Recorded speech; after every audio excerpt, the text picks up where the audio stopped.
Hey everybody, it's Jason Blaha here. Now that my two obligatory informative videos are done for the day, it's time to talk about current events in the online fitness community, and my subscribers have awared me that AlphaDestiny, aka Strap-On Destiny, aka the Dwarf Lord, is now doing the Rich Piana 8-hour arm workout. So let me put on my +5 hat of weaponsmithing, work on skill at my crafting a little bit. Let's talk about this. Yes, guys, we need to talk about this because this has been the single most requested video I've had for the last couple of days. I've had dozens and dozens of requests. Hey, Jason, go watch this arm workout and give your thoughts. And I mean, all I can say is, damn, strap on. Look, guys, I'm not saying that if arms are lagging, you shouldn't do some direct arm work. You guys see me doing curls a couple days a week now, right? I do curls, right? Because we know if we look, I mean, I obviously have chest and back. My arms are lagging, and I'm a strength athlete. And so, in proportion, sure, I need some extra arm work. So I'm doing some extra arm work. And I don't think anyone out there disagrees that, look, if you really have something that you think is lagging and your big movements aren't getting it done, all right, throw some extra work at it. It's not even unreasonable. We could argue about the science about it, whether it's bro or not, all day long. And the scientific evidence doesn't support that, by the way. The evidence doesn't support that curls make your arms grow faster than pull-ups and rows and lat pull-downs and everything else. The evidence doesn't support that tricep extensions make your triceps grow faster than just doing lots of benching does. The evidence actually isn't there, but in anecdote, we see it all the time. We do see it seem to happen in the real world. So, there's the science versus the anecdote, and so that's the bro way. And I think within reason, it's not even unreasonable, right? As long as you have a training plan in place and everything else, and you're actually training those movements, right?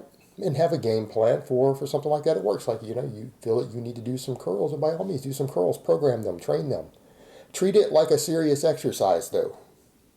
Unless you're going to blast a bunch of gear, because a lot of the bro stuff that people are thinking about is from guys who are blasting a lot of anabolics.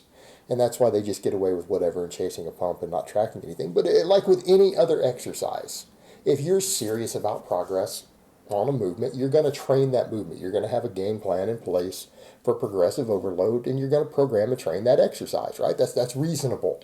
If you are going to try to do anything drug-free, you damn well better have a game plan. Strap-on is in here doing random stuff. He's just doing random shit, and then he's standing here saying, I mean, my arms look bigger, or is it just me? No, it's just you. I don't see any difference. I don't see any difference in your videos. I don't watch his stuff that often. So I sometimes have gone a month or two without seeing any of his videos. Now, I'm going to be covering a lot more current events right now because I feel like this is a big part of my shtick, and I feel like people like it. They appreciate it. A lot of people said, hey, man, do more current event stuff. Break down more people's programs, right? So I'm doing a lot more of that. So I am going to be watching more of his stuff, just like I'm going to watch a lot of other YouTubers these days. I'm going to be watching everybody now, keeping an eye on them. Right? I'm going to watch their stuff while I do my cardio and everything. So I'm keeping an eye on these things, and no, his arms don't look any bigger to me. Now, he's got a gym pump, he's got gym lighting, and he's doing a bunch of reps, so his arms are pumped in that video. But at casual glance, he doesn't look any bigger now anywhere in a shirt in his videos than he did 3 months ago, 6 months ago. I don't see any difference. I don't see any change in size. And, people say the same thing about me, and that's okay. But I do have a bit of a trained eye. I've been in the lifting world. I've been in the strength training world for, a couple decades. A little bit of a trained eye. I don't see any difference. And why should we see a difference? Here's what I would say. If we saw any difference, we would know for a fact that he just went on a cycle of gear, right? He's an advanced lifter. Oh my God, I just called Strap-on an advanced lifter, but he is. He is. Look at his upper body lifts. At least his upper body. His lower body, probably not. Upper body, he's an advanced lifter. Anyone think advanced lifters gain a pound of muscle in their arms without some sort of muscle memory going on? The other thing is, and here's what I would say to Alex, you're getting desperate because maybe you're reaching kind of the threshold for your frame. Maybe you got about all your frame is going to hold. You bench over 300 pounds, right? You bench over 300 pounds. Now, we don't need to just, people say, well, ratios body weight, that advantage is really short people, the advantage is really small people. We don't use that in strength sports for a reason. But he has over a 300-pound bench. Got pretty strong weighted dip, pretty strong overhead press, pretty strong pull-ups. Guys, total combined pull-up weight is over 300 pounds. Right? Body weight plus plates on the bar. He can rep 300 plus pounds on the pull-up. how much bigger you think your arms are really going to get. Without drugs, without injecting stuff into them, you can gain a little bit. I'm not saying you won't gain anything. All right, let's go back to my point here. When I make that statement, I'm not saying you won't gain a little bit of muscle there, but do you think you're honestly going to gain inches? Probably not. Not beyond after hitting those big lifts. That's 90% of your growth right there. Anything else that you're doing, these extra movements, you're looking at maybe another 10% out of doing other stuff. Maybe. And I'm not saying it might not help. Hey, if he feels that he needs bigger arms, he should do some direct arm work. But now he's coming in doing all this goofy-ass random shit, and he still doesn't squat. The guy still doesn't do leg training. And I had some jackasses actually come in, well, just because he's not squatting doesn't mean he's not training. He's not training legs, guys. Silly-ass one-leg Zercher squats and stuff are not going to build your lower body. They don't. That's not training.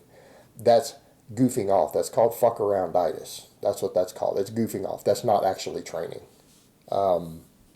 So look at what he's doing with his arm stuff. He's just doing random stuff. Instead of saying, hey, what am I hitting with my compound movement? Maybe there's some other movement.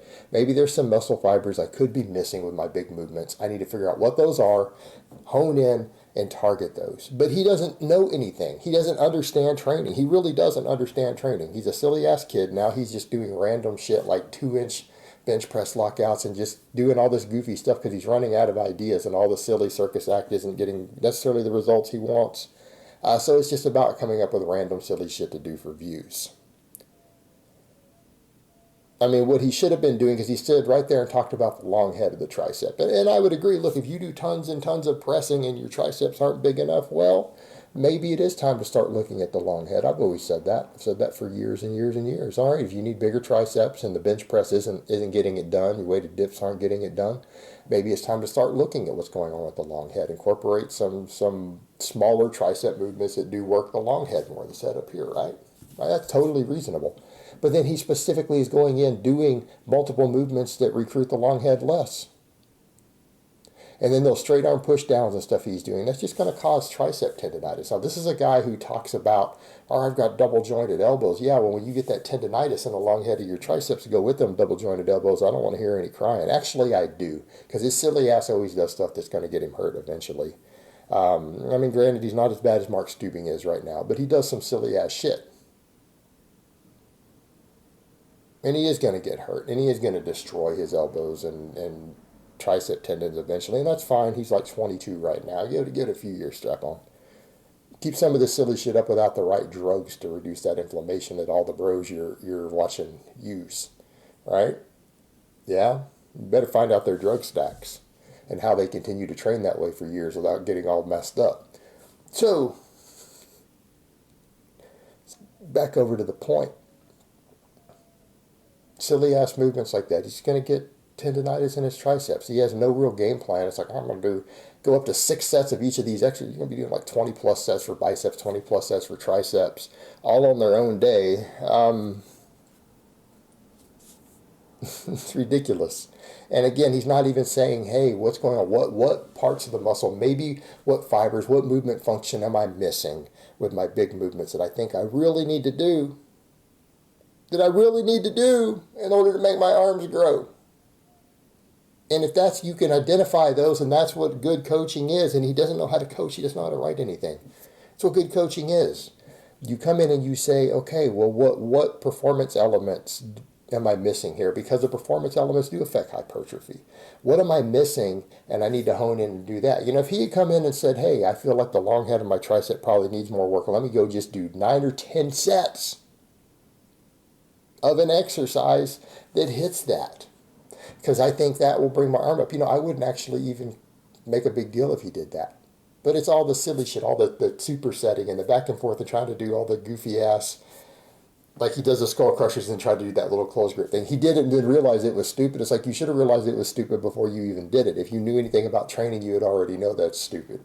You would already know that's silly ass bodybuilder shit that doesn't even work. It doesn't even work for bodybuilders. Basic biomechanics and programming, but he just didn't get it. It was just the most ridiculous shit I've ever seen. It's not going to necessarily give him the results he wants. And again, he's pretty much doing almost the Rich Piana 8-hour arm workout, and I'm watching this, and he still is scared to squat He's still scared to do conventional deadlifting off the floor. I mean, what a joke. What a joke. I wonder what all of his idols would think about it. Originally, it was me at one point. And then Louis Simmons, Eric Bugenhagen. Well, ask any of these people what they think about what you're doing. People who you claim are your mentors, who you've learned from. Go show them the silly ass shit you do. Oh well. Alright guys, but that's really all I have to say on that today. I hope it's been informative, and I will talk to you guys next time.